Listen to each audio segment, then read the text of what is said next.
Class started.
And the power of human agency. The idea that one person can make a change, one person can spiral change, which is more the mantra of any speech that Barack Obama gives, for example, right? Which is basically what he spent last weekend talking about in Selma, if any of you watched that speech.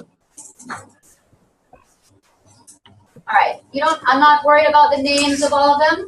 This one I want you to learn. This is Max Weber. It's a small picture of him. He also would be considered a conflict theorist, but he's considered the father of interactionism. And for him, social interaction is what was important. Whereas the other two theories, functionalism and conflict theory, looked at the big picture, or what is called the macro picture. Interactionism looks at the little picture, at the individuals more concretely, and looks at the power of human agency, and says that you can't understand how people are actually interacting with each other unless you look at what's happening in small groups and better understand that, better understand the importance and the strength of social interaction. That framework was used by many anthropologists and many sociologists as they went about doing their research. That's sort of the idea behind qualitative studies, right? As opposed to quantitative studies that have to take big, large amounts of data and then look at trends. Qualitative studies look at what's happening on a case-to-case basis, maybe with a handful of people, but in great detail. For me, the image that I use for me to remember it is a camera that takes a snapshot. And that snapshot is what you then look at to analyze and extrapolate on upward. Okay? You don't need to know about him. I'm not concerned about him. I really want you to think about those three theories.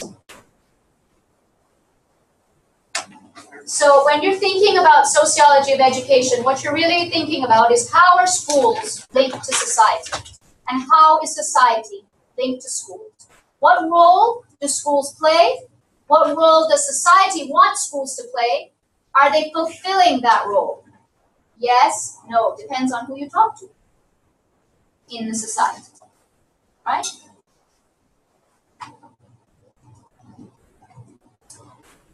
They don't have a picture of Pierre Bourdieu, but I explained that to you last week, the idea of cultural capital. This is what they're talking about here.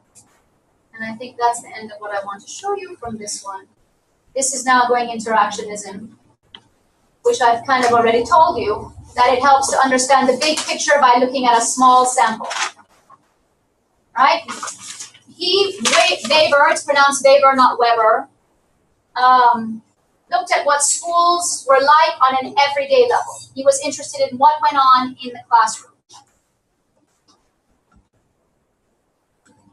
So, what has basically happened with the three theories over time is that people really have come to understand that no one theory is complete enough or holistic enough to explain the complex relationship between school and society. But it's better to use all three in your thinking. Okay, and the movie that you watched does that.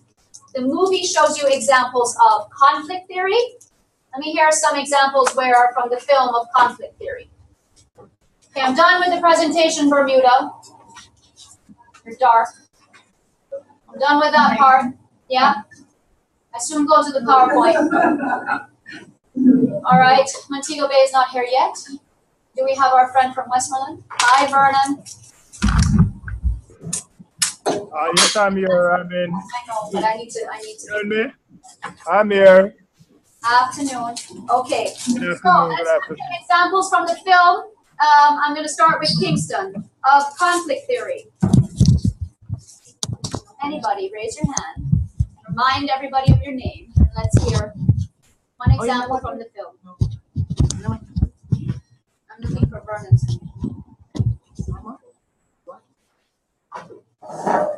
Come on, guys. Yes, Dina. Loudly, please. I'm Dina. Good evening again. I was thinking about the whole idea of that class being that class that was titled the class that that male teacher had, the distinguished students. Yeah, so that would be like the dominant group, and then her class, room 203. He's like, oh, when he even made it a joke as to when she actually approached him, wanting to find out how she can go forward with that class. So he's like, oh, he's saying, oh, they're not really worth it, So, but he's thinking his class is very much worth it. So I'm looking at that conflict theory with them being the dominant group, him choosing his class as the dominant group. I kind of saw that somewhat, in that little. Okay, that's true. That's one example. Can we have another example of conflict theory, not from Kingston, from any other island, country?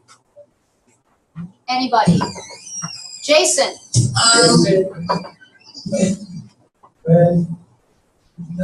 Go ahead. Oh, okay.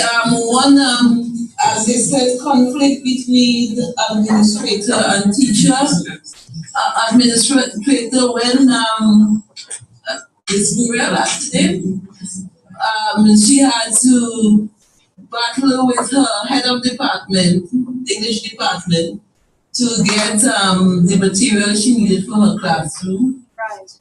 And she even took it up higher to the Commissioner of Education, whatever it is. The Board of Education, yes.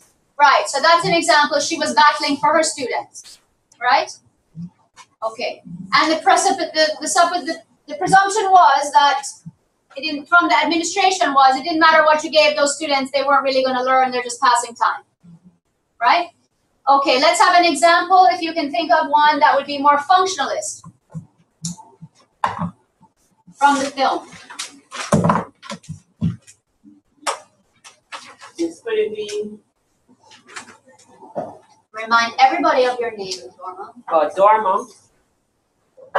I'm looking at the part where they were in this class and they were disrespecting the teacher, asking why is it that they should respect the teacher and not the teacher respecting them, seeing that white people always want to be respected by blacks and they don't understand what's happening in society with them.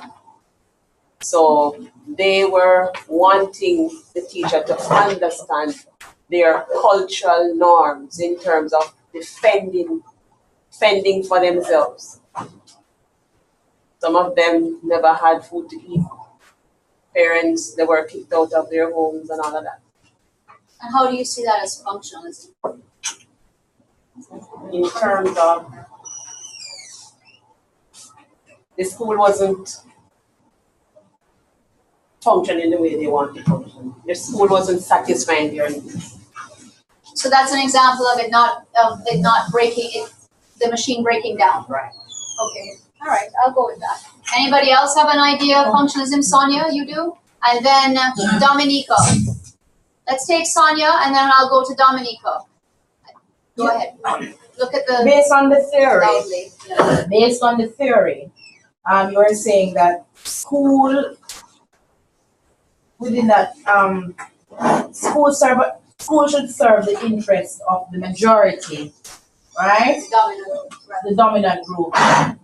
They're supposed to be socializing agents and to bridge that gap, the economic gap.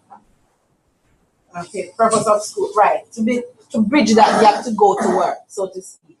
Well, what I noticed is that a lot of the students had personal internal conflicts. They had conflicts of adjusting in society and how they're going to integrate, how they're going to become someone. Because I remember even one part of the film, somebody was saying, why did we get them here? So it was as if they were there, but they were not part of it. But this teacher came on board to help them to see themselves as somebody to kind of help to uplift their moral and their whole consciousness to be properly integrated so that they can go forward to. Right. So you began the answer by saying that one of the examples in the film of functionalism would be the fact that the theory believes that the school should function in the interest of the majority. The majority was not what constituted room 203.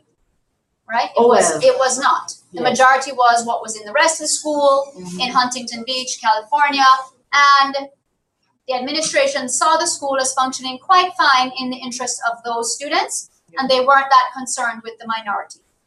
So they grouped a lot of the minorities into that one class, it seemed, for the purposes of the film. That's how it looked. Dominica, you wanted to add to that question? All I saw was a hand. I can't see who's speaking. Yes, Amisha, sorry, from Dominica. One example that I think, one example of functionalism, sorry, that I think the movie portrayed was in the room itself, in 203. And once she got them to understand that they all were fighting the same battle, they all came together and started helping each other. So much so that one of the students, I can't remember her name, went against her people to join the class. Tell the truth, basically, right? To tell the truth with the shooting incident and so forth. So instead of going with her family and her Spanish group, she decided to go with the rest of the class, and that's for me an example of functionalism. Okay. All right, that's an interesting observation. You're looking at the class itself now as the macro level and what's going on within the class. So you can look at the film in different ways. You can look at the school as the macro and the class as the micro, and that's where interactionism would come to play, because the types of lessons that she did to be able to connect with them would be was a way of increasing social interaction, because when she came in, nobody was really interacting with each other. Just everybody was grouped by their cultural background. So the Asians were there, and the African Americans were here, and the Hispanic Americans were over there, and they weren't really speaking to each other. And what she did was she showed how they had commonalities that transcended their racial divide, and that was what enabled them to interact. So that's an example of interactionism. And then out of that, there was an element of meritocracy in that the students, now that the playing field was level, some started to rise and became better writers than others, more outspoken than others, but there was a general upliftment in that class, to the point where it makes you wish that you could have that happening in classrooms all over, right? But that's not the case, but that's what one might wish. All right, what I'd like you to do now is to talk amongst yourselves in your countries, maybe in pairs, and reflect on your own school experience and tell us, which theory seems most significant to you. All right, you can blend, you can merge the theories if you prefer. Some people will pick just one as being most significant, right? Let me tell you if I can think of an example from my education.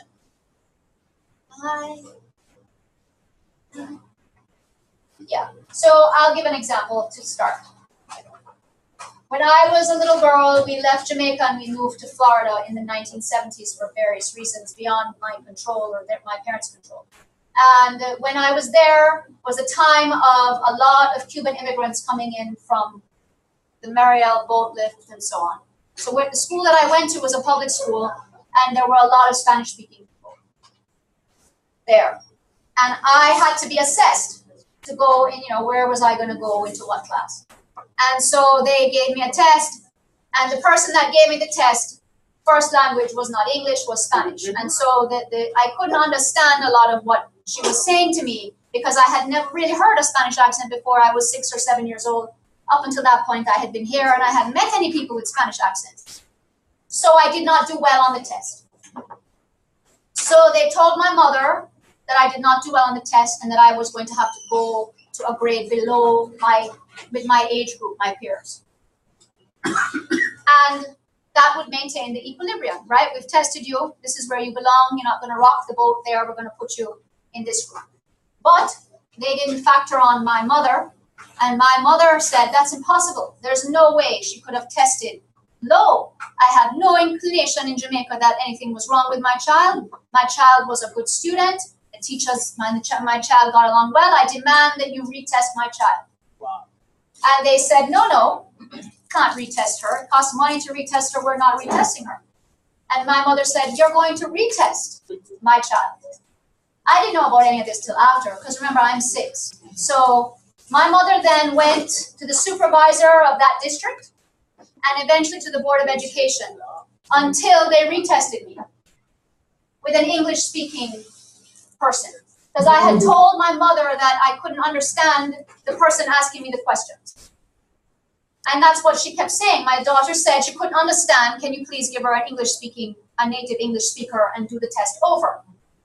So anyhow, long and short of it is, eventually my mother wore them down and they retested me. And then I tested as higher than my age and was put into a gifted program. Yes, I didn't know about any of that. But anyway, what then happened was, so the interesting point of that is that I could have been pigeonholed.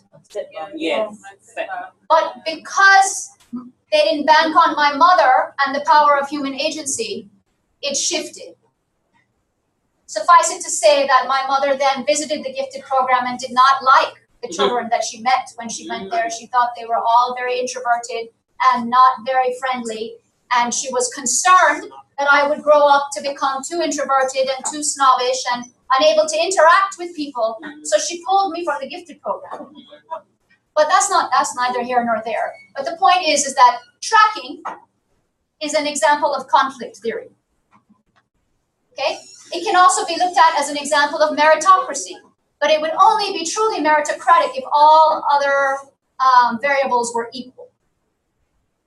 Right? If you all began at the same place and you let the merit rise. But if you're all coming into school with different opportunity levels, then it's not as whole, not as true a meritocracy, if you can follow what I'm saying. So my example was more of a conflict theory one. So because of that, my teachers then on thought of me as a smart child. So I was labeled as a smart child. And when you're labeled as a smart child, different expectations exist for you. And those expectations at school matched the expectations at home. So there was a balance there. I knew I was expected to succeed at home, and I knew I was expected to succeed at school. And so I succeeded because I bought into it, right? That's my example.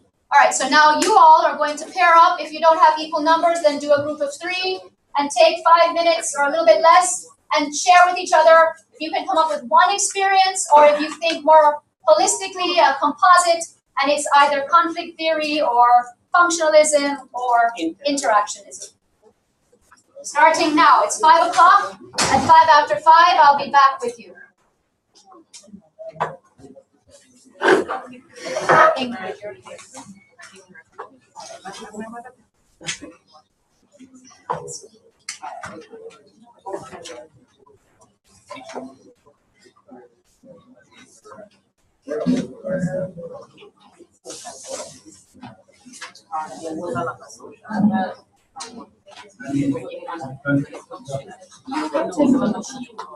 Are you in?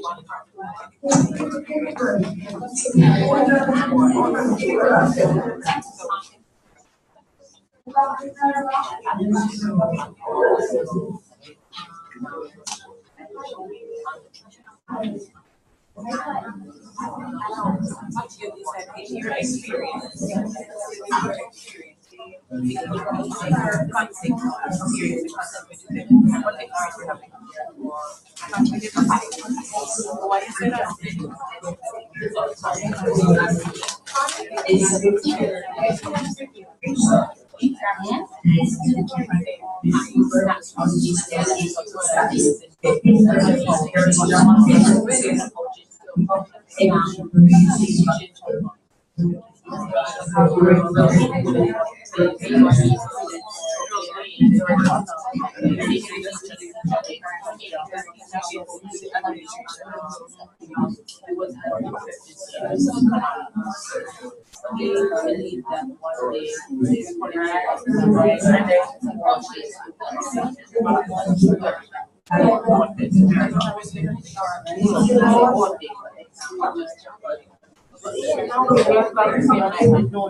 Yes. Yes. No, not the movie, your own education.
Was there parent is also concerned?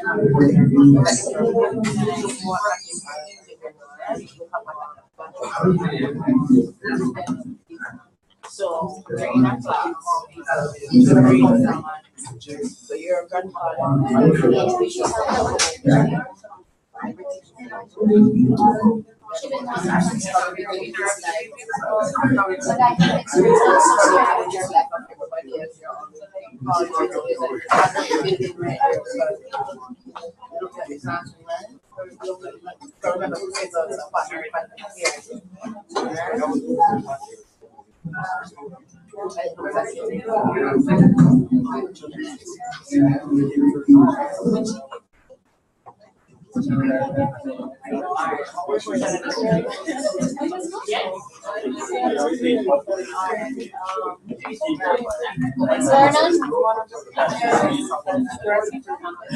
Vernon, can you hear me? Vernon, I'm here. I'm here. you have an experience you want to share with me, and then I can recount it to the class because they might not be able to hear you. I think I need to catch up on my reading, but I don't know if this falls within the definition of conflict theory. You're hearing me? Yes, I am. It's not so loud, but I'm hearing it.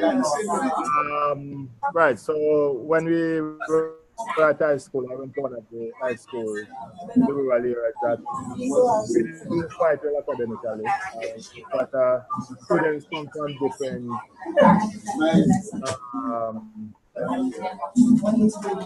economic and social backgrounds, and so I was in a class up to most of the class. It was a group because as a street group, by the time the bell rings, all of us would go out there for lunch. And there's this fellow whose father was well to do. Quite a few of us who took lunch to school that would have to Right. at lunch he would take out for that night salary at the moment. Who's going to buy lunch for me? So I would, and a couple of others gone to buy lunch for him, and I realized that this was not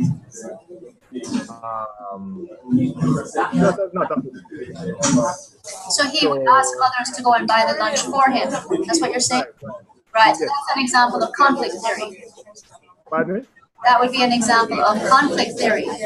Right. And so quite a few of us would until, well, one day I decided that wasn't stopped doing it, and then my friends stopped doing it. And so at lunchtime, we would head down under the big tree, have what we were having, and then find them. So 15 minutes they'd be out of the cafeteria and we'd be there. And so in a sense, we were aware of the different schools and the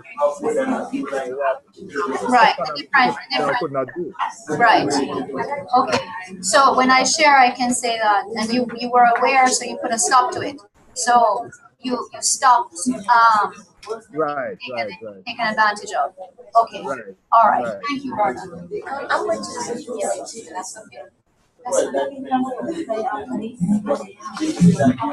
Okay, you should be ready now. Wherever you reach, you reach. Right? Wherever you reach, you reach. Okay, so let's start in Bermuda, because you have the smallest number of people. Okay, that's Ashley, right? Yes. Okay, all ears are now listening to Ashley. I'm thinking about the prefix system that we have here.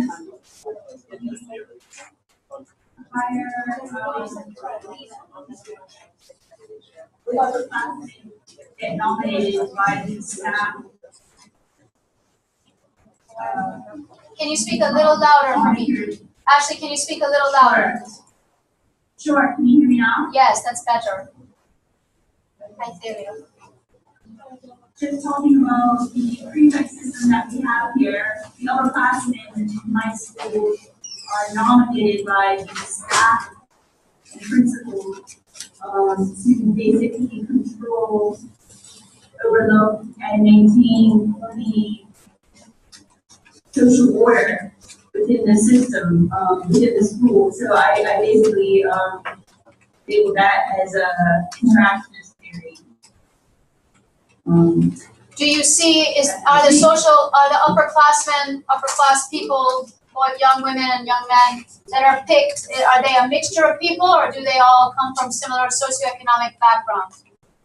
I'm just curious. Usually they are good students. Sometimes, they may have, some of them may have higher grades, or they may have been more popular in the sports, like they excel, or they might just be an average student, but very respected by the teachers. You know what I mean? So, and that respect, from your understanding, seems to come from their performance, whether it be academically, athletically, or socially, as opposed to any other criteria.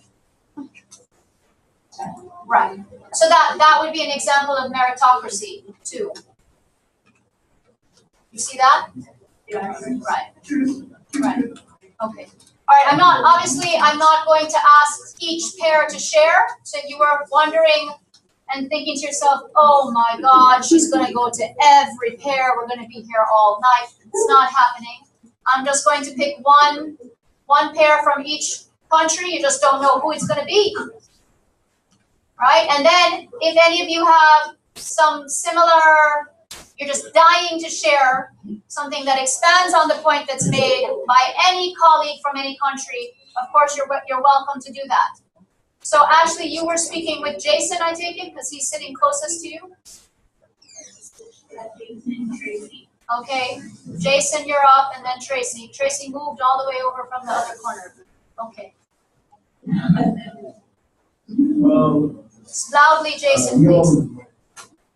Okay, we all talked about the same thing, right? Okay. It also could be functionalist. You thought it could also be functionalist. Why, Jason?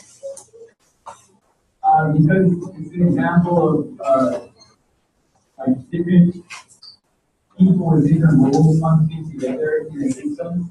Like in the article I read, there's often strands of interaction between conflict as these use social interaction patterns as reinforce that serve maintain society through an individual micro social order.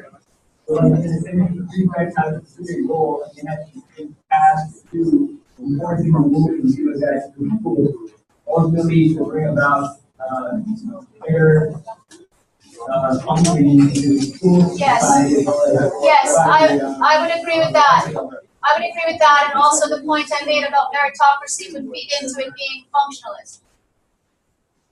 Right? The only thing that would make that a conflict theory example would be if the students all came from one economic class. But that's not what you're saying. So in that sense, it's good. That's a good thing. Okay. Tracy, did you want to add anything to that, or was that the one example the three of you discussed? Okay, thank you. Tracy, you get to pick which country goes next.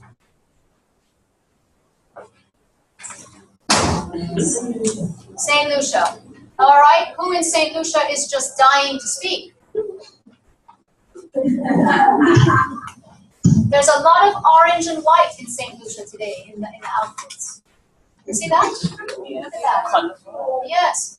One side is orange and one side is white, and there's a little blue. Nice, it's colorful. All right, that's an aside. I'm giving you time to jump out there. You want me to cold call you? Ava?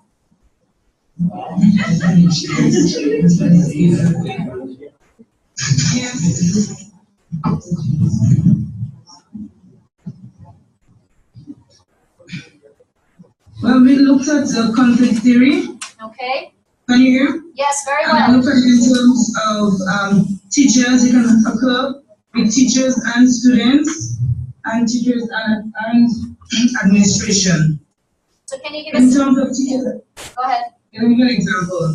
For the first one, he said sometimes teachers can use their influence to get their own way. For example, if you have a student in your class that is misbehaving, is less academic, and termed a trouble child, you can go to the principal or somebody and ask them to remove that child because you think that might affect your pass rate, etc., or something like that. It happens. Yeah. And also, in terms of teachers and administration, sometimes you're required to go, especially in my area, science, to go on different tours, exploration, and sometimes administration might think that you wasting time, you got up too much, you're worried about instructional time spent in the classroom, not realize that also you have many environments, many settings where students would, and not only in the classroom. Okay, so that's an example of teachers battling or fighting with the administration for that privilege or that opportunity. Okay. Yeah. And the previous one was an example of a student fighting with the teacher and the teacher resorting to the next level of power to maintain what she believes is equilibrium in her classroom. Exactly. All right, thank you. And that's what you discussed. So you're giving us a summary of what you and your partner discussed. Correct? Yes. All right, so you correct. You get to pick the next country. Only two are left.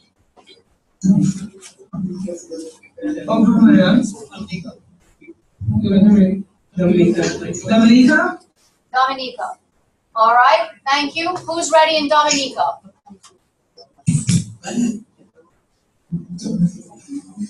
Remind us of your name, because I'm not calling your name then. It's not Zoe. Diane. Diane, yes. Diane. Diane, is it Diane or Diane? I don't want to look. People call me, and I answer. Okay, all right. In Dominica, we have universal secondary education. In that each child must be admitted to a secondary institution. So in that way, it's functionalism is that we believe, we have a strong belief that school will create meritocracies, that they'll go to school and everybody will get a chance to uplift themselves through education. Okay. But then inside Go ahead. But then inside there, then that creates all the conflict. Right. Because we still have which school, who is going to which school. Right. Who goes to this school and who goes to that school. Right. And in there lies our conflict. Okay. Because you have people from better economic background who will go to the semi-private Catholic schools and those schools. And then you have a majority going to the government schools. Right. Yeah. Oh, yeah. Okay. So that is an example. That's a good example of how both work together. Right? Yes. Thank you for that. I'm going to allow you to pick the next person, and then I'm going to finish with what Vernon told me. Vernon, who is with us from Westmoreland. Okay, because you won't be able to hear him because it's very low. All right, so Diane, pick the next person in Kingston for me, please. You know anybody's name? Well, is Courtney there? Yes, he is.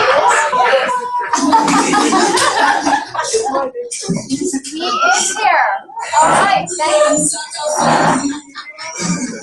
Thank you, Diane. All right, go ahead, Courtney. I don't think they can see you. Where's the thing? I don't want to touch anything, to be honest, because I might mess it up. Oh, Valentine is going to help. Sorry about that. To Courtney. The other way. Away from me. Courtney's right behind you. Yes, okay. Courtney just waved his hand. Go, Courtney. Thank you. Okay. You have to put it back on this one, I think. I was telling my peers that we discussed. I was looking on a particular issue with my growing up and attending Jamaica College, Pretty much I came from a socio-economic background that was considered to be the inner city, as it were. And the earlier tradition of Jamaica College was that it was one of those aristocratic schools. And after a while, you kind of had that breakdown where the different persons of different social classes could go to the school. But I remember in first and second form, and thinking back now, I kind of realized what was happening. Even though the government had broken down that physical barrier, what they would have done is in the first and second form, children that came from a certain community or socioeconomic background would be slumped into one set of classes, while the others would be progressed to different classes. And then about at third form now, they would basically assess you based on how well you did in terms of your performance. So the first example to me would be one of conflict, and then the latter one would definitely be based on meritocracy, because it was now based on your actual performance that progressed.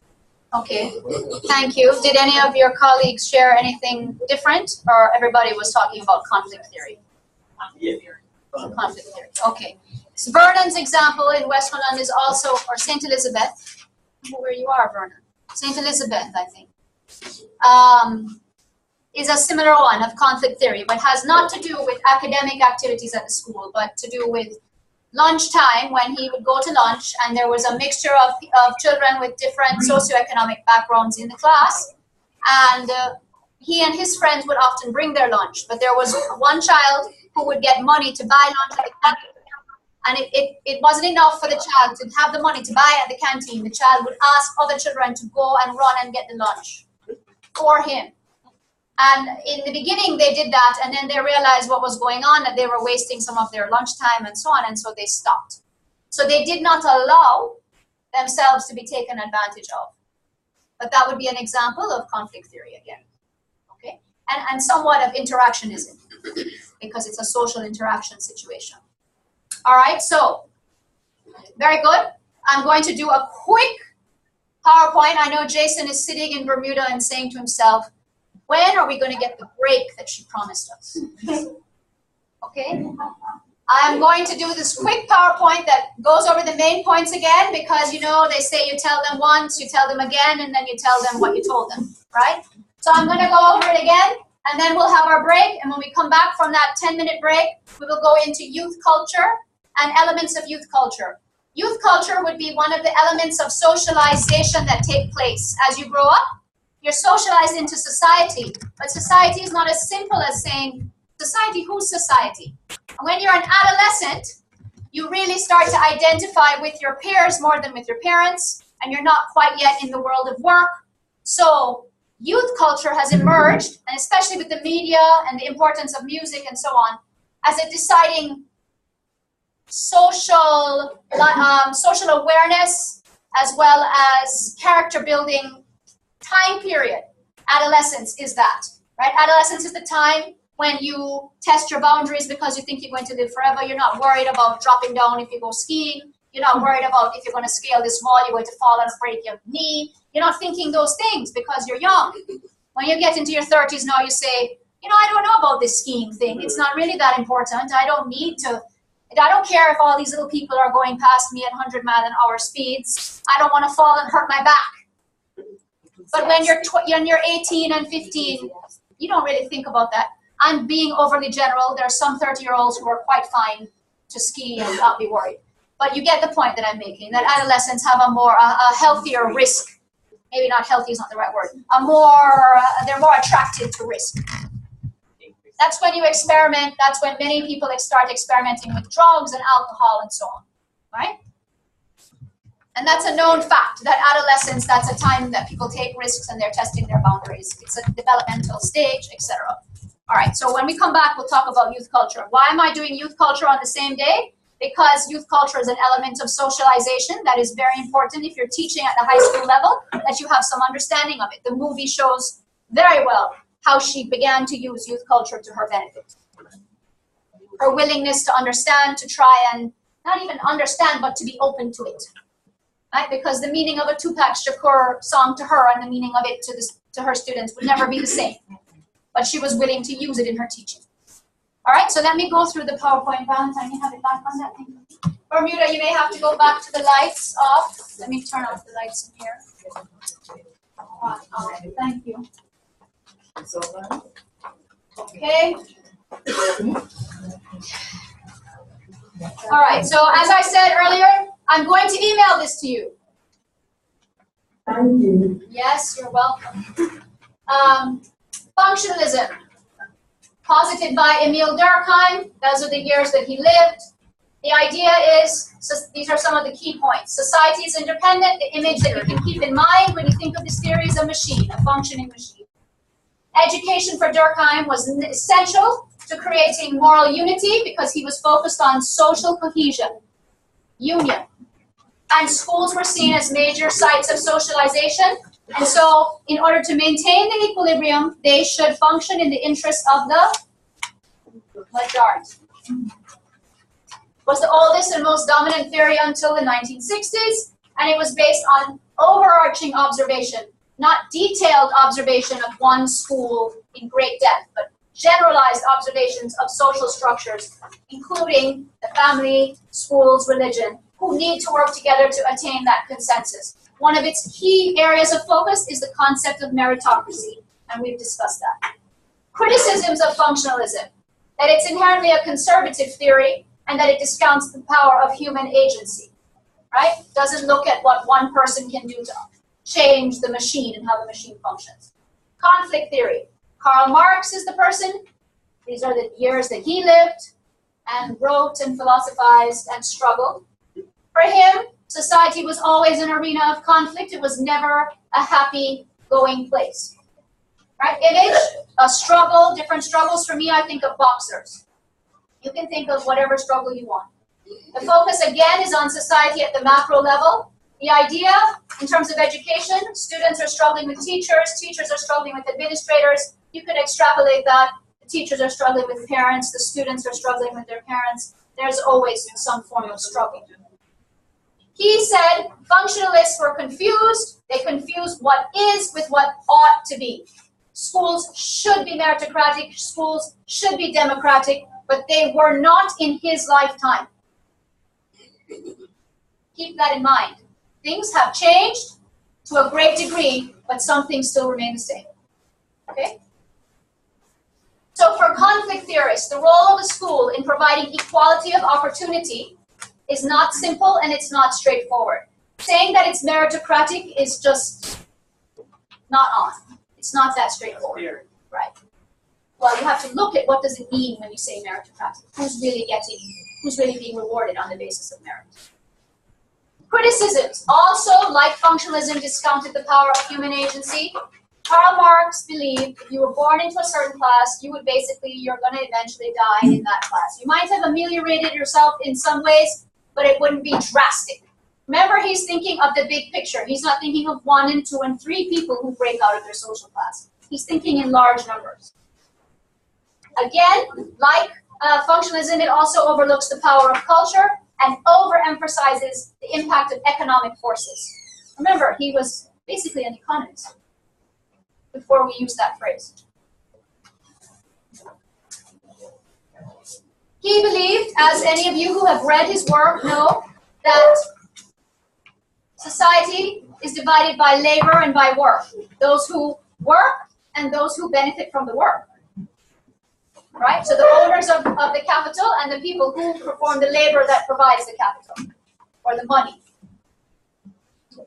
An important point in conflict theory is that oppression can be subtle. So it might not be overt.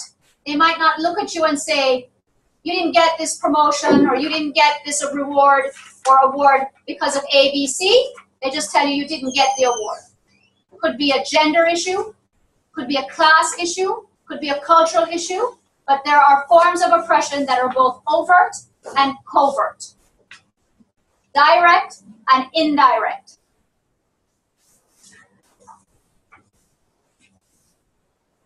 Also, another point for conflict theory, is that schools function in the interest of dominant social groups. Functionalism says the same thing, but to Karl Marx and conflict theorists, that's a bad thing. To functionalists, functioning in the interest of the dominant social groups is a good thing, because that's what maintains the order and the cohesion. But to conflict theorists, it's not a good thing, because the dominant social groups are an example of inequality. Interactionist, the last one, and this is when Max Weber was alive. He lived the longest, was born the latest. He takes a bottom-up approach. So he looks at the small picture and extrapolates to the big picture. So for me, the image that I use is a camera. He was very much interested in human behavior, in human agency, in how people act, respond, and influence each other. So to him, the important thing in society that he focused on was social interaction and not systems. The other two focused more on systems, and he was focusing on human interaction. His theory is really not based on any assumption that there needs to be conflict in society or there needs to be consensus. It's just that society has to be understood on the basis of how people interact with each other. For interactionists like conflict theorists and functionalists, change is a constant. None of the theories say that change is not going to happen. They simply look at change in slightly different ways. Interactionists also paid attention to the concept of symbolic communication. That's my example of the wink. See how my wink example keeps coming up? Mm-hmm. That's what symbolic communication is. That's a good example of how you can communicate with symbols without speaking. Criticisms. All three theories have criticisms. Nothing is without criticism. They're constructed. Is that it's difficult to remain free of value commitments, that objectivity can become an issue because you get so much information on the individual that you can be colored. Your idea of what's happening can be colored based on the fact that you have spent time very close to the subject that you're studying. Right? That's an example of researcher bias, and any qualitative study often has that issue. Quantitative study doesn't have that issue because you're looking only at the data. You're looking at the numbers. These I mentioned, I'm just going to throw them in at the end. I'm not focusing on these, but they're interesting. If you want to read more about them, Sadovnik speaks a bit to them in the article, and obviously there's stuff on the internet that you can explore. But the idea of label theory we've been talking about for a while, the concept of teacher expectation, of labeling people unfairly. And there's a famous image where you have a jar and it says label jars, not people, right? That's an image for label theory. Code theory is that language is linked to social class, as I already explained. And one of the bottom lines of many of the postmodern theories, which are called critical theories, is that schooling tends to consistently and systematically, in the big picture, reproduce social inequality. We have not reached the position yet where, by and large, this is not my opinion, this is what the research says, where we have not reached the point yet where schooling has made that tipping point, where it is actually breaking down to a great degree that it makes a difference on the macro level, social inequality. And that's debatable. We're not debating that here tonight. I already explained cultural capital to you. You have a handout on that. The other idea is symbolic violence, which was raised briefly. It's an interesting idea. It's used a lot in gender theory. The idea of symbolic violence is that violence can be exercised. It doesn't have to be physical violence. It doesn't mean I'm going to go to Dorma and hit her upside down on her face and slap her wrist. I can be committing acts of violence to Dorma in the way that I speak to her, in my tone of voice, in the words that I choose to use, in the body language that I show her. And if it's symbolic, oftentimes the person who is receiving the acts of violence, not overt violence, accepts it as their due. So the classic example of that would be an abusive relationship, where a woman, it's often the woman, stays in the abusive relationship. Why? Because part of them believes that they can't get away, they can't change it, and that somehow their self-esteem has been so eroded that they accept it. And it's when they stop accepting it that they are able to leave or find a way out. That's symbolic violence. I'll send you a handout on that as well. In terms of schooling, the example that's given, and studies have been conducted that show this, interviewing children from different socioeconomic classes, that working class children, many, not all, but many, see it as legitimate that their middle class peers will be more successful academically in school. I'm speaking from a macro picture. And that research was done by a British researcher probably 40 years ago, so it's probably changed with the way media has opened up and people's role models have changed over time. Credentialism, I explained to you already about the need for different levels of credentials, which now has moved to, say, a master's degree to be taken seriously. Whereas before, 100 years ago, 80 years ago, a high school degree was enough. And nobody's necessarily looking at the credential, they're just saying there's two elements. You have to have that level, but then where did you get it from? Yes. What were your grades? All right. In a couple weeks, we'll be looking at one of the founders or one of the main proponents of critical education theory, who was from Brazil, Paulo Freire. He's now dead. He died in the 1990s. And his very famous, very seminal work called Pedagogy of the Oppressed. And that's just a little plug for Paulo Freire, those of you who have not read him. He was a Marxist. He was, he cottoned on to the Marxist school of thought. He was a very interesting man. If it works, I'll try to show a video of him speaking and so on. All right. That's it. We did that discussion question. So now it is 5:40. You have 10 minutes for your break. And when you come back, we'll be doing youth culture. So please take out whatever youth magazine or e-zine or publication you brought. If you didn't bring one, sitting at a computer, bring one up on the computer.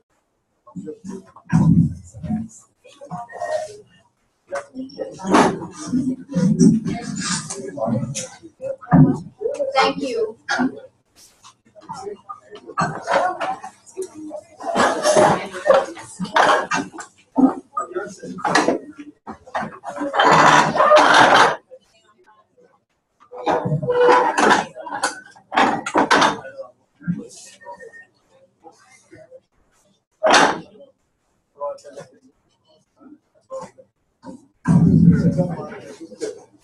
You're going to need to work in pairs. So like Thalia, you're going to need to sit with somebody. Alyssa, you're going to need to sit with somebody.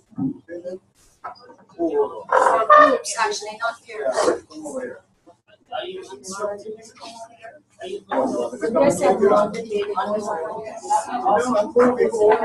I'm making a seat vacant for you here.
Just typical default program.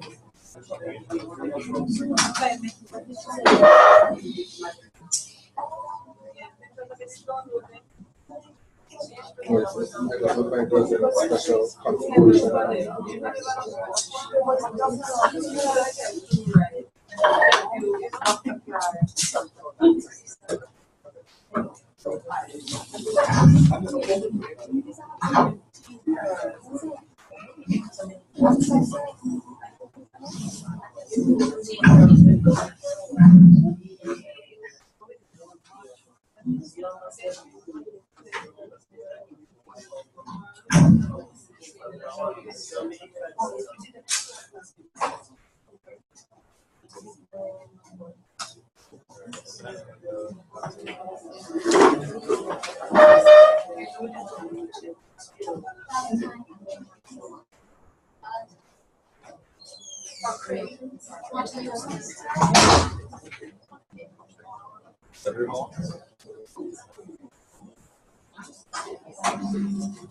Press off this.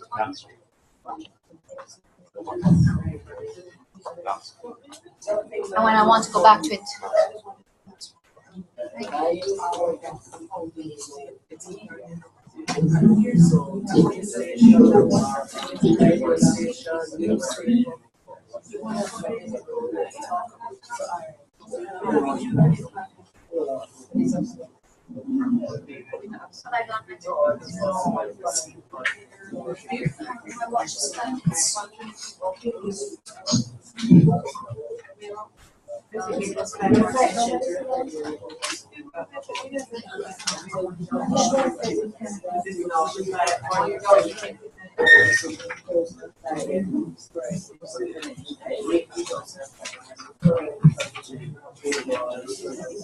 Anybody here just want it?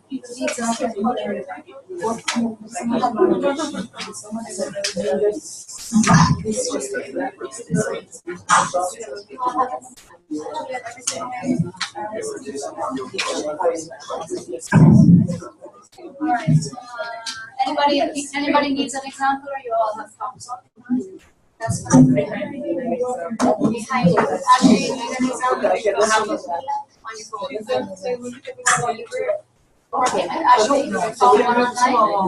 So look, yes, you all have one. You all have one. You need to.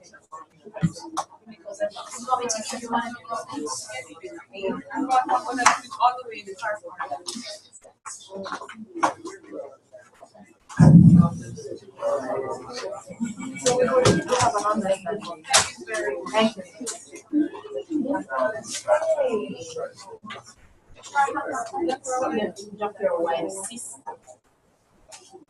All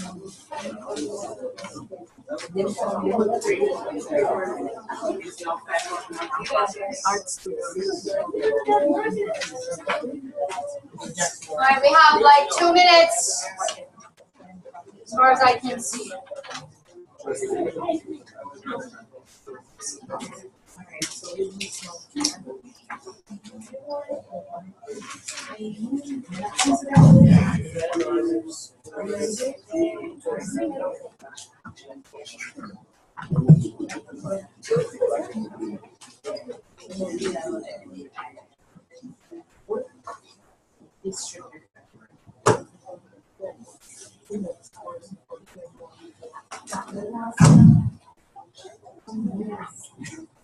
Where's my school?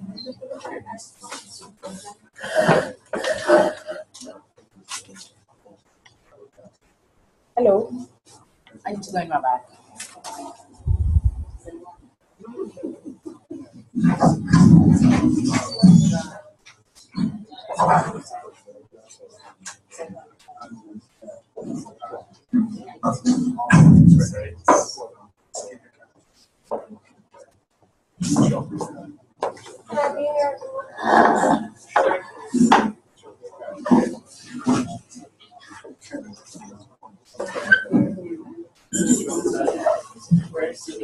I want Jamaica style.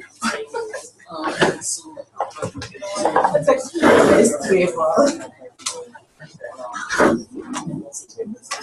The only thing I think is some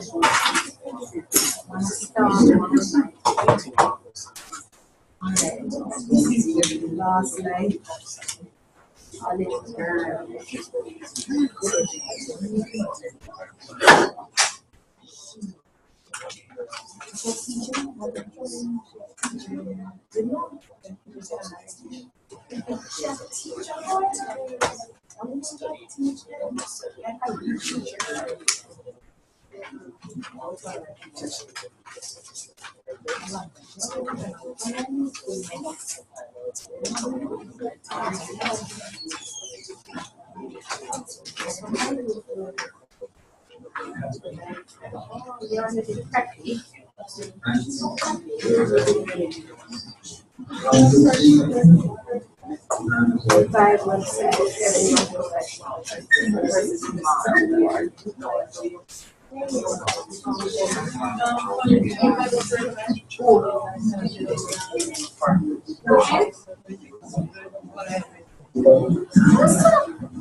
Because anyone else is seeing like this is not mine to me.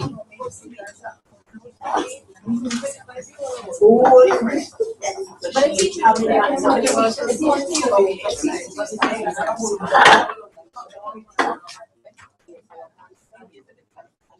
All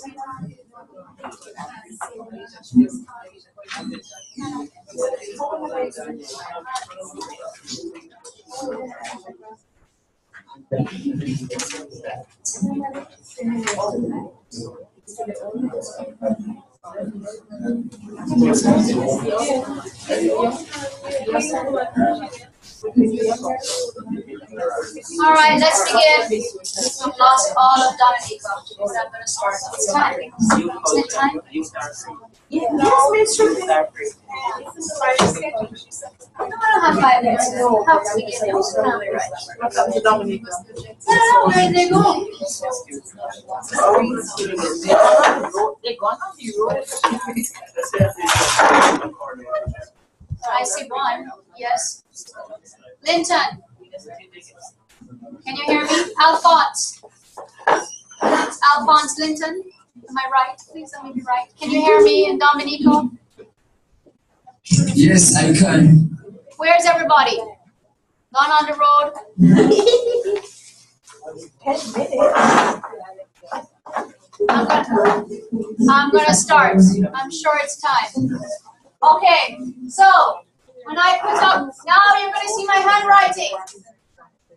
Ready? Everybody focusing on the board. I'm going old school. Old school. When I put up the word culture, what comes to mind? Just call them out. Go. Go, go, go. Language. Language. Music. Dance. Wait, you can't go that fast. Dance, yes. Theater. Theater. Performance. That's the same thing. Next thing. Music. Diversity. Food. Fashion. Food. Norms. Fashion. Folklore. Norms. Youth. Our youthfulness. Is you only saying youth because we're doing youth culture? You're big on culture. Youth. Or people. Technology, okay. What else? Hip. Trendy. Yes. Trendy, okay. What else? Money. Money. Talent. It doesn't matter if you can't see it, just listen to the words being said. It's just a brainstorming activity. I'm modeling brainstorming old school. Okay? Talent. All right, anything else? Huh? Fitting in, but art. Other norms. Art. Fame. Fame. Yes. Yes. I believe in that one. Sports. Sports. Okay. Big one is missing. Big, huge one. Peer pressure. Fitting in. All right, I'll do. All right, fitting in. That's not it. Peer pressure. Okay, that's not it either that I'm thinking of. All right, let's stop. Let's stop, and I'm just gonna ask Alyssa to read out loud, nice and loud. This is called class participation, different models. Go, Alyssa, loudly, read. Fashion, trendy, norms, values, history, sports, technology, theater, talent, dance, art, music, youth/people, language, fitting in, fame, diversity, money, food, and I think I said fashion. Yes, you started there. One thing missing, country. All right, that's not it, but that you can say country. Country and place is the same thing. Tradition, history, tradition. Okay, I'm going to give you a clue. Yes. That would help. What would help? Economic background. Has 8 letters. Has 8 letters and begins with the letter, and one of those letters is a G. Generation. Language. Yes, who said it? Language. It's there. It's there. It's right there. What's it there? Oh my God, I'm so sorry. I'm so sorry, I didn't see it. What generation? Generation, okay, because it is different generations. Okay. Now, of these, do I have another one up? How come everything is blue?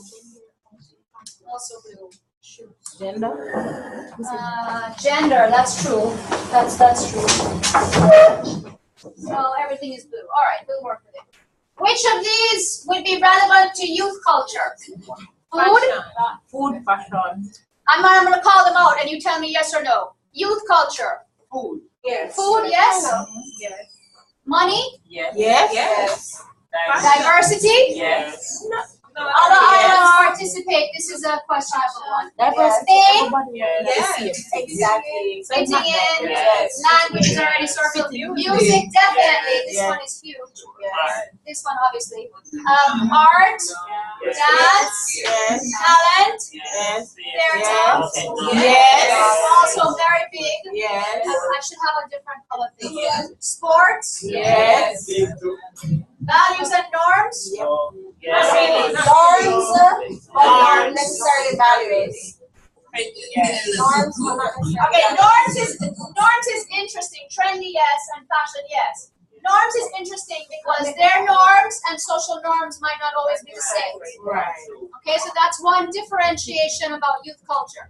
So the general definition of culture that anthropologists use, for lack of a better one, because it's a very Wednesday. And I think this can go on this. Okay, thank you. But I appreciate the support.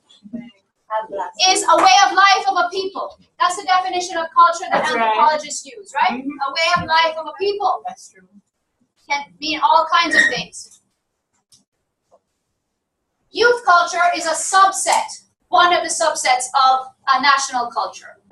So, Jamaican youth culture, while it would have some similarities to Bermudian youth culture, or St. Lucian, Dominican, might not have all similarities. Everything won't be the same. There will be some similarities because we're from the same region, right?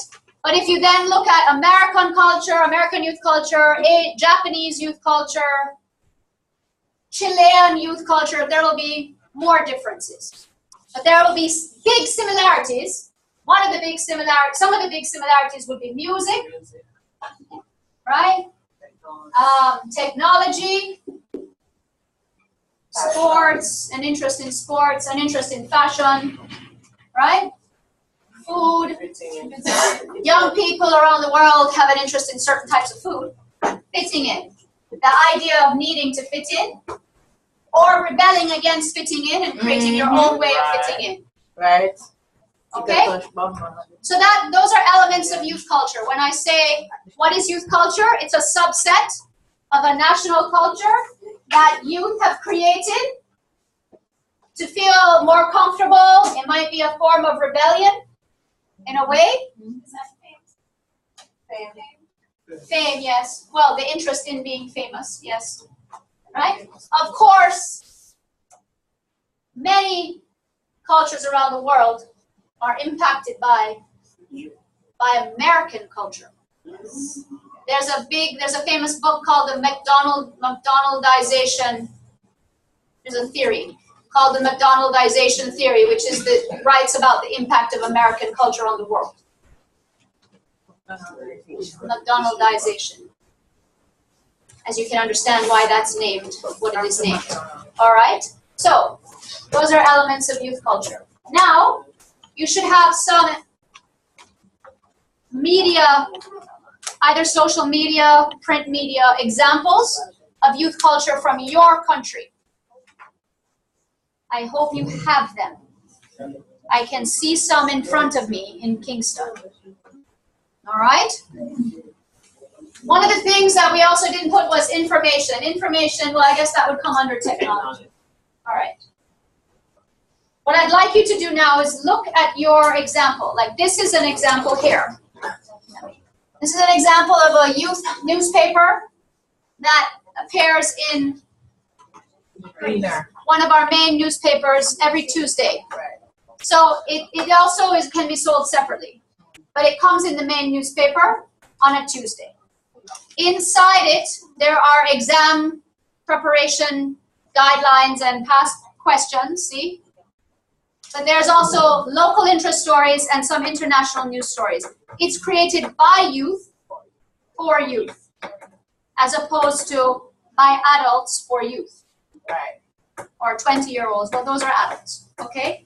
So what I'd like you to do now, give me a minute to erase what I just wrote up here, is do a quick and dirty analysis of your example of youth culture, right? You could have brought in lyrics of a song. I forgot to tell you that, but anyhow, no problem. I want you to look at it and determine what are the main topics, the main articles, or the main areas of focus, and why do you think they're focused on. Let me see if I can do this. Blank screen.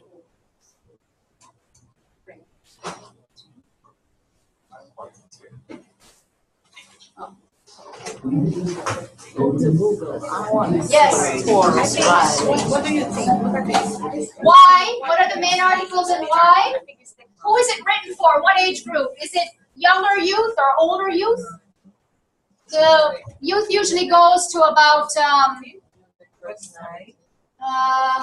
18 to 23. Some people define youth as going all the way up to 23.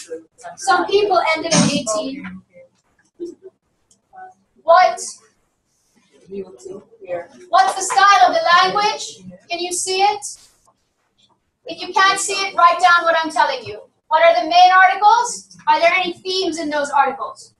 What's the style of the language and the layout? What age audience is it aimed at and why? What socioeconomic group and why? Look at the ads. Are there any themes in the ads? And then I want you to pick one article and do a quick analysis of it, you know, the 5 W's, who, what, where, when, why, and how well is it written, what kind of, is it interesting, is it sufficient, does it serve its purpose? So the who, what, where, when, why, and how. All right, so you don't have to do it in pairs, you can do it in 3s or 4s, I don't care. We're going to try and get a few examples from each country. Right, so main articles, what are they about? Do you see any connection between them? What kind of language is used? In our case, is it all in English? Is it in English and patois? Is it in English and other languages? What socioeconomic group is focused on? Why do you say that? The ads give you an idea of that. That's why I'm asking you to look at the ads. Are there themes or trends to the ads? And then you pick one article. Okay? You need something?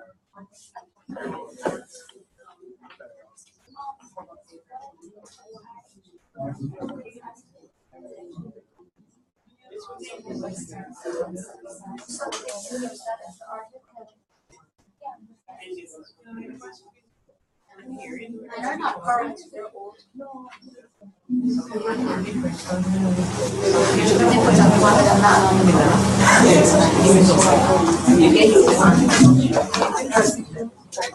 All right. Vernon, can you hear me? Vernon? Hi, Vernon. Can you hear me? He's not there. Vernon, there you are. Okay. Do you have an example of anything there with you? I just got the entertainment. Today's entertainment section. All right. Not today, it's February 23rd. That's fine.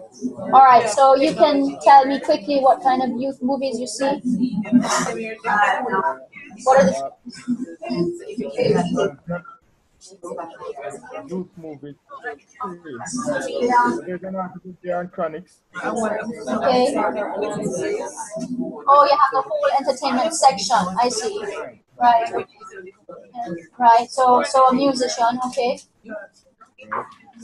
Chronics tends to be fairly popular among 36 the conscious section of you don't go and necessarily go down. Yes, not familiar with him. What should I do with it? What was that? Well, I'm asking what should I do with it? Well, you don't have a partner to do this exercise with, so what I want you to try and tell me is, why do you think they focused on chronics? You've given me one example. He's popular amongst that age group. Is it a well-written article? What age group do you think it's aligned to or targeting? 8, 12 to 13, 18, 15 to 18, all 8 to 18, I don't know. I don't have the article. One, I think the chronic it cuts across generations, because among the adult generation, there are some persons who appreciate dance and music and right. And then there are some who appreciate him for his particular turn of, I think turn of phrase is they're trying figurative lines. For example, this smile. Okay. Right, so it will generate interest, let's say, 15 to 20. Okay. All right, that's helpful. It's well written. It's well written. Thinking about is poor, Do you think that it's written by a youth or by an adult? It might have been written by an adult, but it would be a thing. Usually when I teach on this one, when I talk my Okay. All right, that's good. I can work with that. Thank you. Thank you, Vernon. Right. Okay. You guys ready? You guys ready? You guys ready?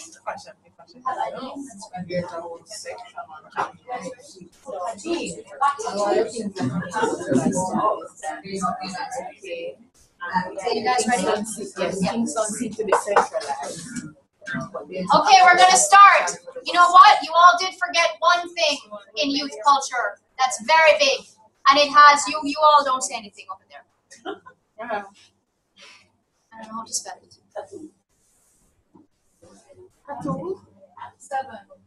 Seven letters. 7 letters and has a lot of T's. 7 letters? It's not 7 letters. 6. Isn't it OES? Oh, you put on double. Somebody says triple T. No, triple T. It has 3 T's. 3 T's. Somebody says triple T. It's either 6 or 7 letters. I can't remember if it's spelled with an ES or an OS. 7. That's what I said. It's 7 letters. You don't. Come on, you guys. 3 T's. That's a giveaway. You wouldn't be very good at Wheel of Fortune. Miss, if you use that, you're going to have to use piercings too. Yes. Oh, that's another clue. So it's related to piercings. But it has 3 T's. And it's very prevalent among the youth. And no, 2 O's. Oh, who said that? Who said it? Use tattoos, yes. Tattoos. You've redeemed yourself with the Wheel of Fortune crew. I don't know. You guys wouldn't do so well. It took too long. The wheel would have finished spinning long time. Okay, moving on.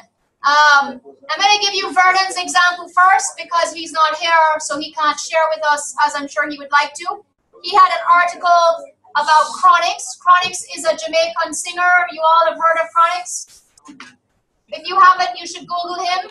He's an interesting guy. His music is very solid. He's considered a socially conscious DJ. He's Rastafarian.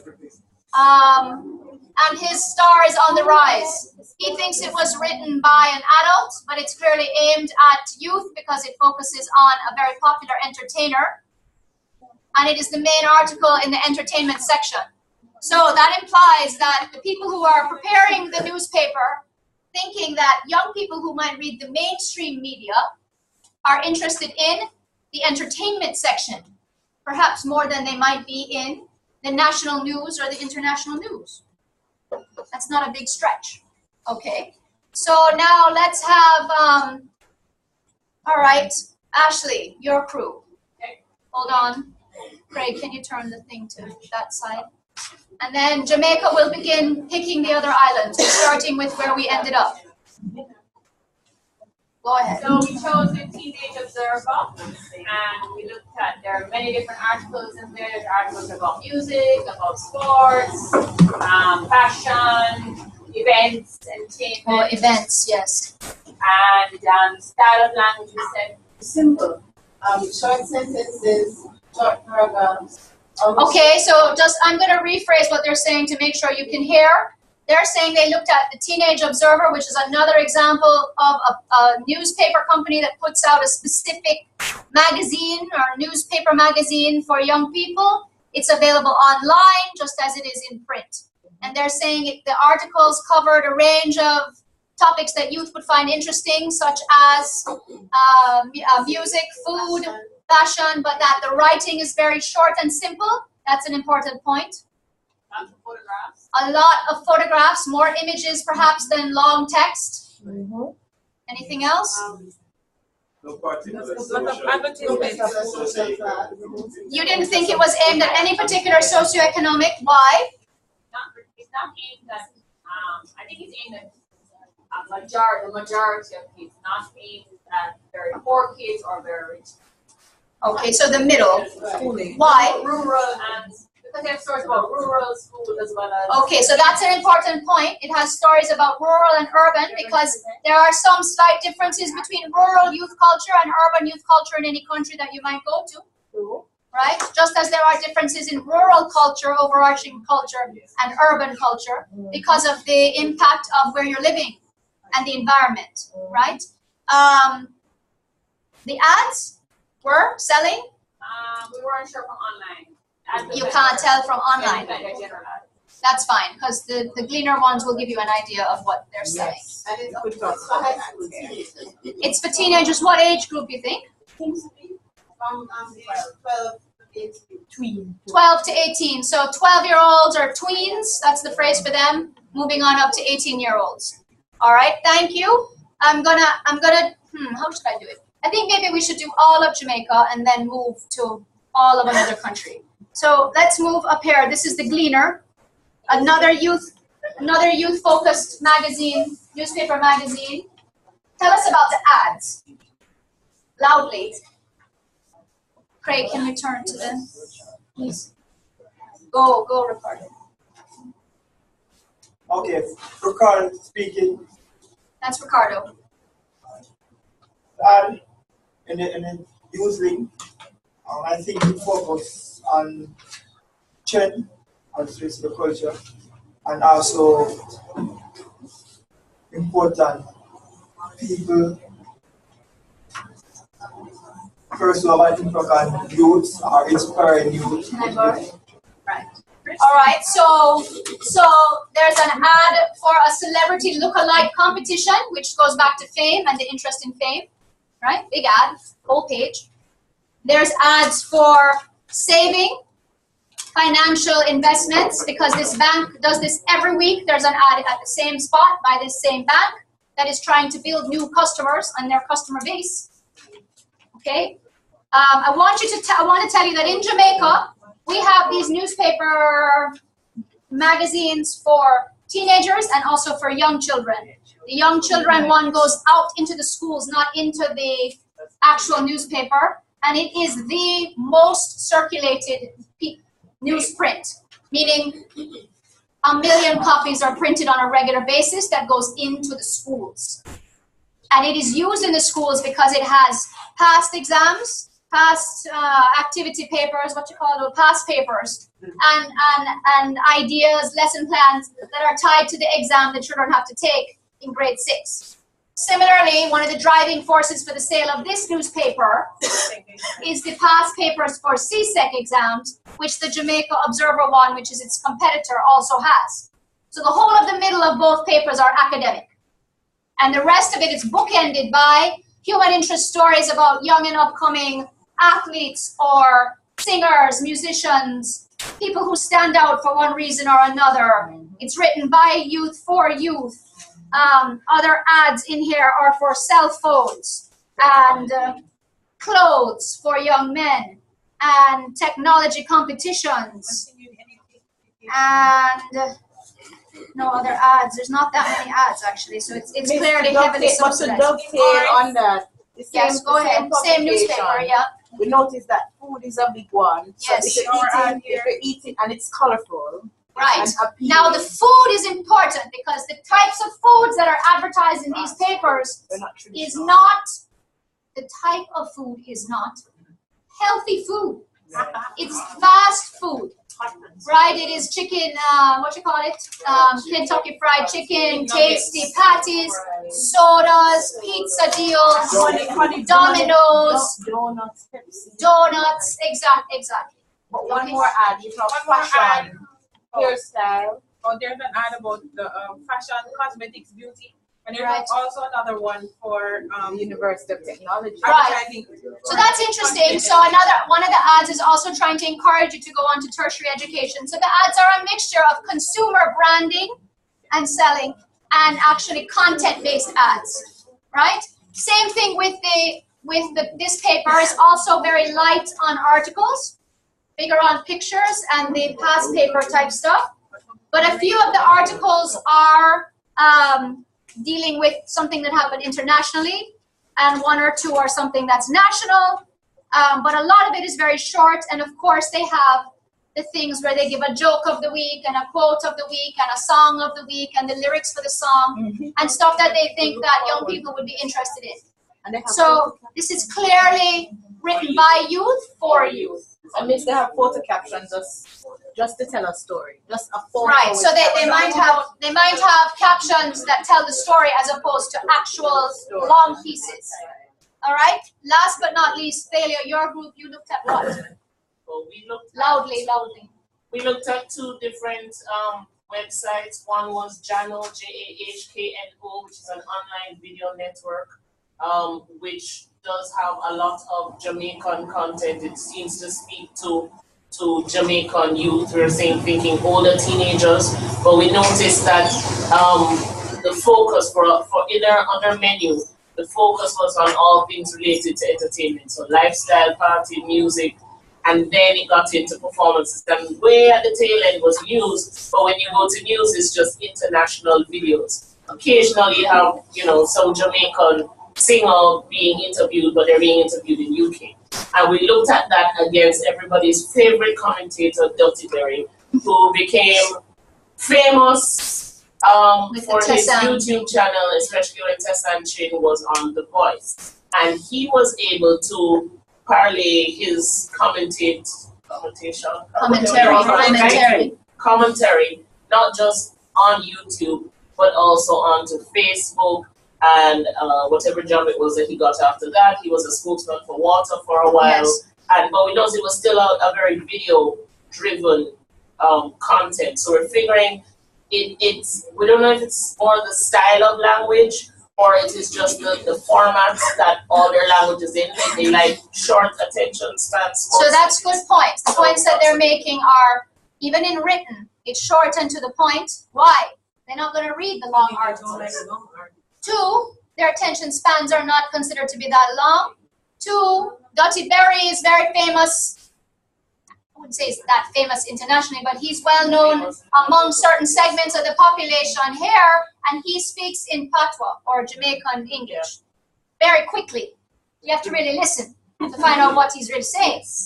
And his voice is quite dramatic. The voice goes up and down and up and down, and that's how he gets his points across, and that's part of his charm. So he has parlayed that, his vlogging, into a career now where he's become a spokesperson, he's become an actor in plays, and I don't know what else he's become. MC, DJ, everything, right? So you might say, why am I spending so much time on this? Why? Because youth culture, when you read and keep yourself abreast of what is trending, and all of these have online social media affiliated things. So there's Facebook pages, there's tweets, etc., right? It's not just the paper anymore. Media convergence. When you see what's trending, you can find ways to connect with your students and parlay that into whatever lesson you're teaching. So Dutty Berry is a good example because Dutty Berry obviously has some sort of charisma or presence and is able to command an audience. So if you were doing something about public speaking or how to get your point across in very short, simple ways, you could say, write a speech for Dutty Berry, and they would love that. And then you could translate that into English. And you would see how it might not be as interesting in English. It might not be as dramatic in English, but that would be a way of looking at the difference between the two languages. Right? And they would be much more, that would be something they'd be interested in. I would like to write a speech for Dutty Berry, as opposed to writing a speech for myself. So you could start with the Dutty Berry speech, and then another assignment could be to write one for yourself that you then have to deliver. And that's how you build, that's a teaching language, right? Depending on your other examples, you can extrapolate into other subjects. So, Ashley, since your group went first, you can pick a country. If you know somebody's name, I would love that. Not you alone, but the group. Courtney, you can toss the ball right back. Yes, Dave. Diane. Share with us what you have, and that's similar. If there are any similarities to the Jamaican examples. Yes, the one we have was like solution with a website and by youth, representing youth by National Youth Council.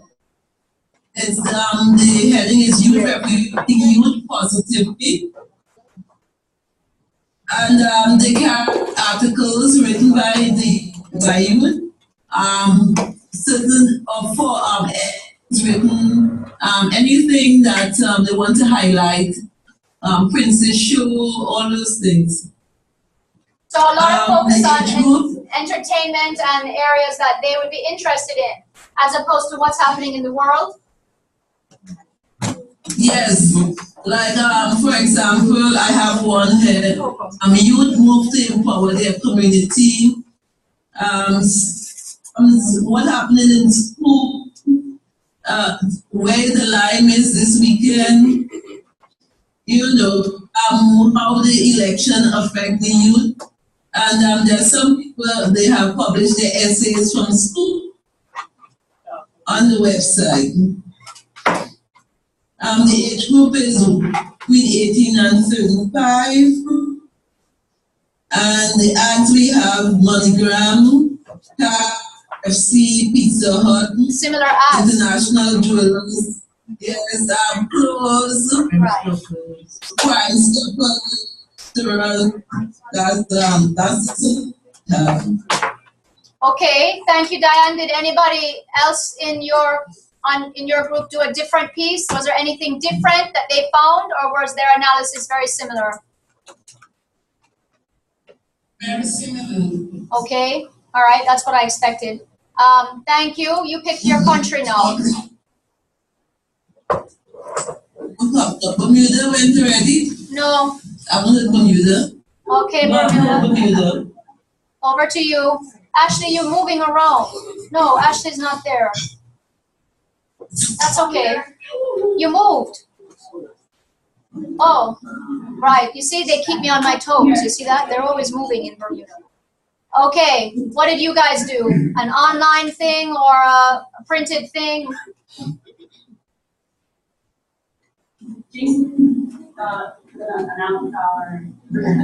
Jason is your spokesperson. Right. Yeah. Go ahead, Jason. There's a newspaper called the Royal Gazette, and on Thursday, a publication called the Young Observer. Our copy of that, we're just looking at the online article online.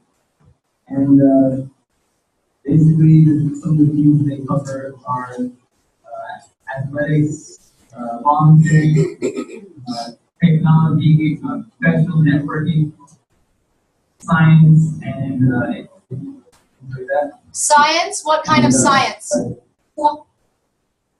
Science, yeah. What do you mean? Like We weren't able to see Oh, you couldn't see it. like one of the articles about the school participating in Olympics. Okay. So it's very school focused. It's talking about what's going on in different schools and highlighting good things that are going on. I guess so, yeah, recognizing youth and their involvement in the community. Right, so that's a point I also want to make, that in the general newspaper, at least in Jamaica, and even on the general news and on the radio, you don't really have a space where you're acknowledging good things that are happening in schools on a regular basis. Maybe once in a while you might get a feature on the morning show, or you might interview a student that has won some kind of award or honor. But more often than not, what happens is, in terms of education news, is it's more the sensationalistic, the principal did this that was bad, or the student stabbed the teacher, I don't know, the teachers are going on strike, or, you know, there's a whole myriad of things, but they're not necessarily positive. But in these youth papers, what you see by and large are ways of bigging up, that's the Jamaican term, bigging up the youth. Bigging up individual youth, bigging up particular schools that are doing different things, and trying to celebrate what their interests are. You don't see a whole lot of segueing them into perhaps trying to interest them into what's going on in the world. There's not a lot of international content going on there, but that's perhaps not the purpose of the paper.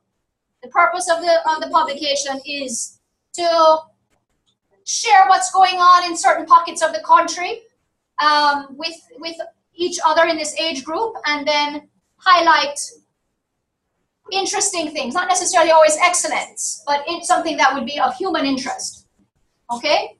All right, Jason, yeah, I don't have to ask you to pick because the next country is St. Lucia. So St. Lucia, over to you. You're last but not least. I'm not going to call on Ava again, so it has to be somebody else.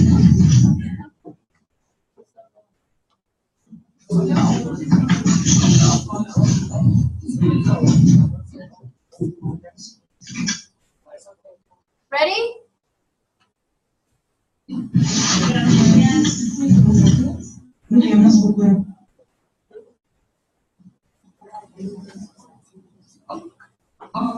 Good night, everyone. Good night. Are you hearing? Yes, we can hear you. Thank you. Okay, well, we looked at the magazine. It's a video magazine, okay, youth-oriented magazine. It's one of the very popular magazines for the youth in the country. I mean, there are some others, but this one is the most popular one.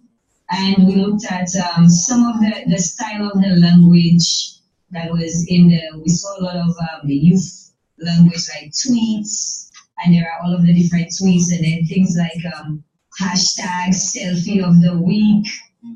I mean, these are all new words. And yes, hashtags, tweets, selfies. What else did we see? A lot of, well, it was basically geared towards ages from about 11 to 20. From about that, because we notice a lot of the fashion trends and the beauty trends. You know, so you would consider somebody in the later teens up to about 20 to purchase some of these products that we saw advertised there. And I just like the other group said, it appeals to all classes of youth. It does not appeal to lower class alone or high class alone, but all classes of the youth. Okay, and the ads, there were only 2 ads. Yeah, in that one it was a soft drink ad and then another energy drink called Monster Energy. I guess that's popular amongst the youth. They try and test school during that, yeah. There are only two ads? There are only two ads in the whole magazine? Only two ads. So that magazine is sold. That magazine is sold on newsstands, or it's put in the news. No, it's actually in the news. It's actually in one of our main newspapers called The Voice. It comes with this youth edition. Right. So and it's only published once a week. Yeah. Once a week, which so is how ours are. When parents buy the Voice, they get that one for the kids. That's the same as it is here. Was that the same thing in Bermuda? And Dominito? Yeah. Yeah. So remember now, the newspaper companies are also doing that. Why? Because they're trying to build new consumers of the newspaper. They're trying to build generations of newspaper readers, whether they're online readers or in print readers. And they have a vested interest in that, because their business will go out of business if nobody is going to continue to read it. Interestingly, in Jamaica, I don't know if this is true in the other islands, all of you have said that these could be for any sort of it's at a middle income level. It's not targeting one level, lower level, or upper level. We have two newspapers that are published every day. Sorry. We have one company that publishes a newspaper that is sold for a certain amount every day. And then there's another newspaper that's published every day that comes out in the afternoon. That's called The Star. So the main newspaper is called The Gleaner, and the second newspaper is called The Star. The Star has different articles, sometimes similar articles, but written very differently. Many more pictures, certain other things that would never make it into the mainstream newspaper, and it targets a particular economic group. But in the youth papers, they're not doing that. And that's interesting. That's interesting, I think. I don't know why, but it's just interesting to note. Right? So they're not making that distinction. So when you're teaching, whatever day of the week it comes out, and you see your students reading it, it's something that you can use to build relationships and to build into the lesson plans. It's not expensive to acquire. Oftentimes the newspapers will have extra copies left, and you can call and request them, or they're online if you're teaching in a position where you have access, right? In Jamaica too, we have a full-on youth-focused TV show and radio tour and social media platform, which is now on the screen. Craig, is it me? Which you can find at TalkUp spelled YOUT.com. So you'll see that all the platforms are working with each other to drive young people to it. The radio, the tweeting, the TV show, the school tour, and the website. But the focus of this is to try and give voice to youth who don't have a platform to speak. So this is very social justice focused, which the newspapers are not. The purpose behind this is to try and help young people build self-esteem. It's based on international concepts of children's rights. What are children's rights? And one of them is for children to have a voice. So sometimes it will profile certain young people who have managed to achieve against all odds. And when they go into the schools, they're trying to big up the children, to encourage them to speak, to encourage them to try and attain their dreams, to speak out and get help when they need help, and also to refer them to counseling if they need counseling. So this is an example of media attempting to work for social justice, as opposed to media trying to sell a magazine or ads. This doesn't have ads.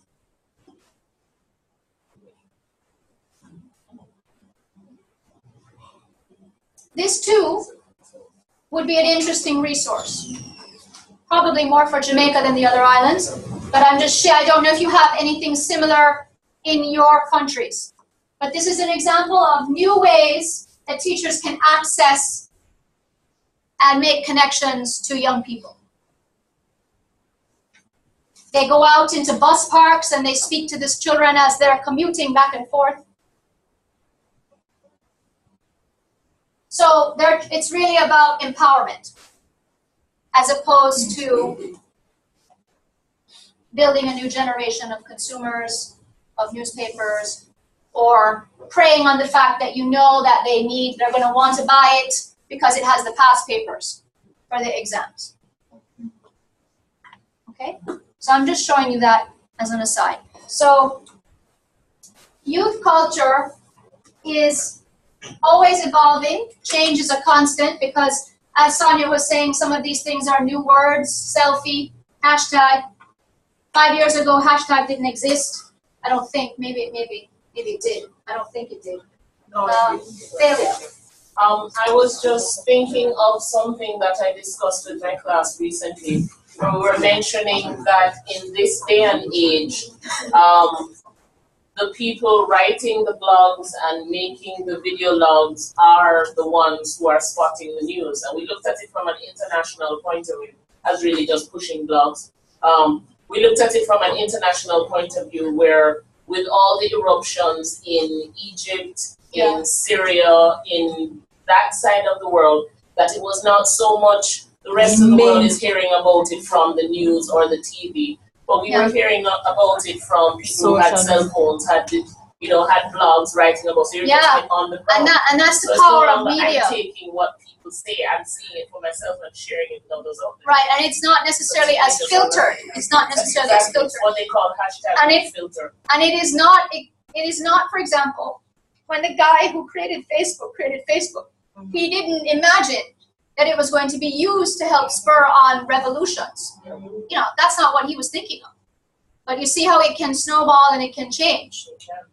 Yes. Looking at the whole loudly. Remember. Looking at the whole change in the media landscape. I remember 15 years ago when I was in first year Karamak, and Professor Agri Brown used to talk about technological convergence. And we were like, oh, this professor man just what is that? And he talked about with the cell phone, people can become individual broadcasters. So we who are walking around and we're going to be the next big thing on radio or TV are going to be like just obsolete. People won't hear the news from us first. Yeah, which is what has happened. Which is what has happened now. Right. But also what's happened with that too is that people have become, and the youth are part of it, slightly more, I don't know if the right word is apathetic or distant, in the sense that you can see something happening and the first instinct is to take out your phone and record it, there you go, as opposed to helping the person to whom the disaster is happening.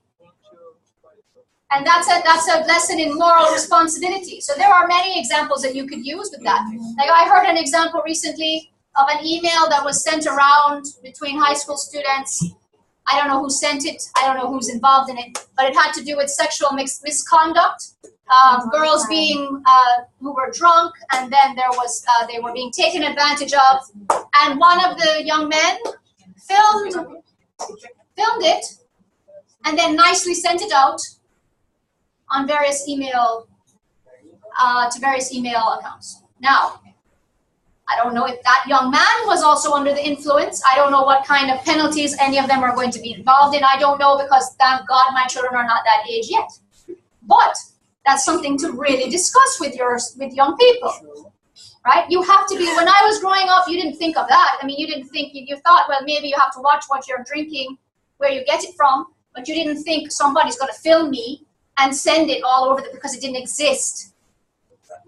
But now it exists, and it happens like this, and people do it with impunity. They may not even know. In their minds, it might not be seen as something that's wrong. It's just something that they do.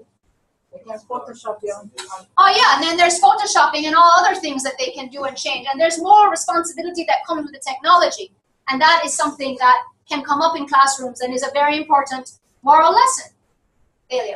Likewise, there are things that existed 20, 50 years ago that have just evolved with technology. So it used to be bullying, and now it's cyberbullying. Cyberbullying, about things following you not just right now when you're in grade 7, 8, or 9, but when you finish with university, is it going to come up again?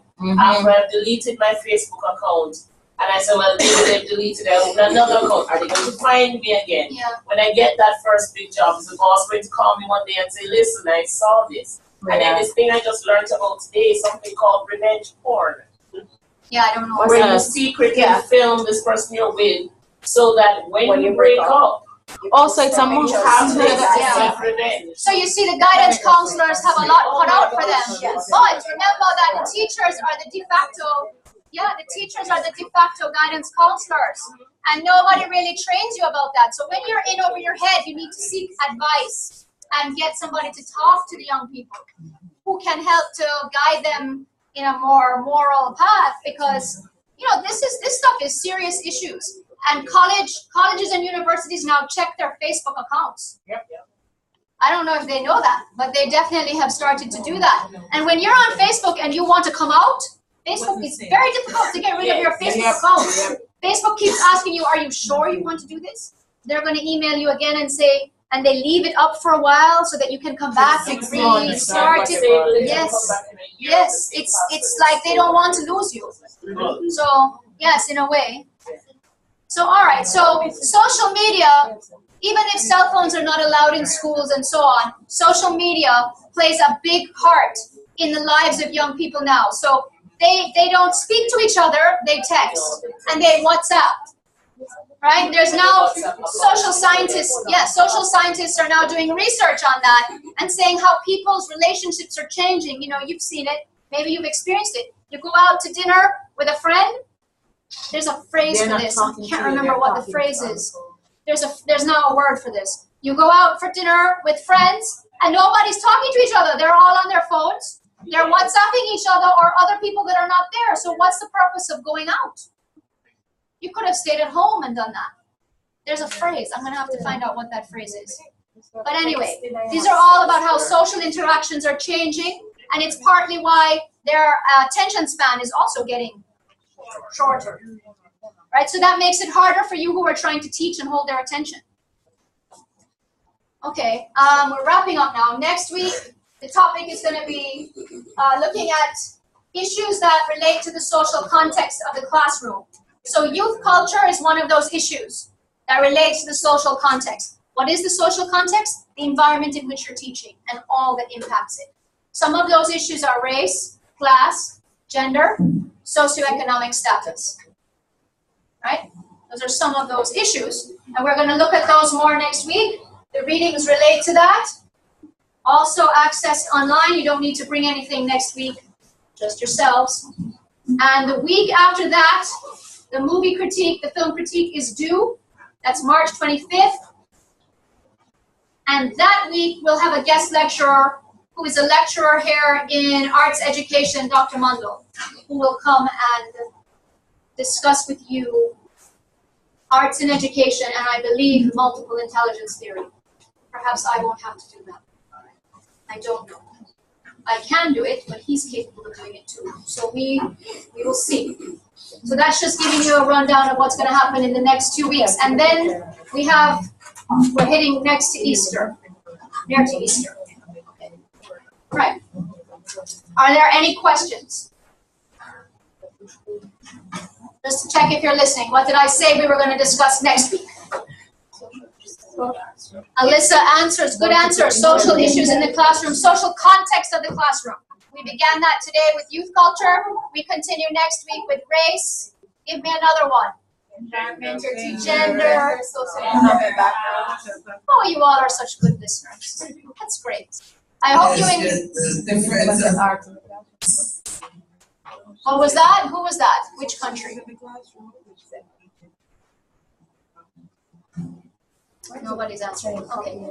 One of the things I think would be interesting too, I wonder if the Jamaican students would be interested in the youth magazines from Bermuda and vice versa, or the youth magazines from Dominica and vice versa. That would be an interesting thing to do too, since they're available online. And have the students actually do what we did today. You can take articles into your class and have them do exactly this. You can take the youth link or whatever it's called and have them do an analysis. you can do math problems with it too, because you can say to them, you have $5,000 to spend. In Jamaica, that's not a whole lot of money. It would be in Bermuda. And, you know, of what's advertised, what would you buy, how much would you have left. So there are ways to work different subjects into it.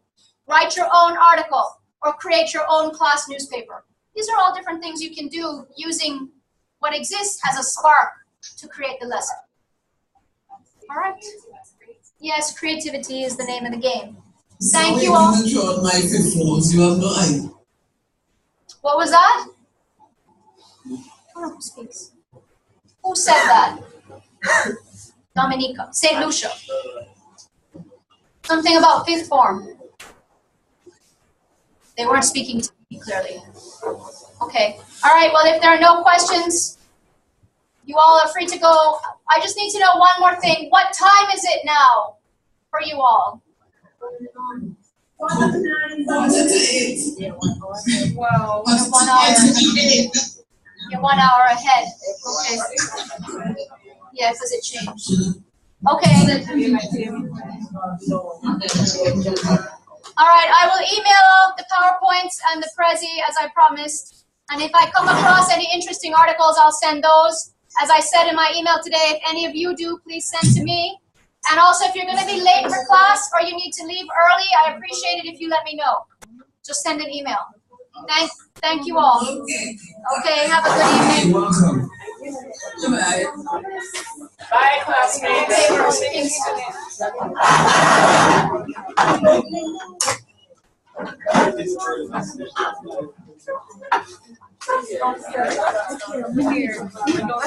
Because no, it will have to do with the computer. Ashley, I'm not interested.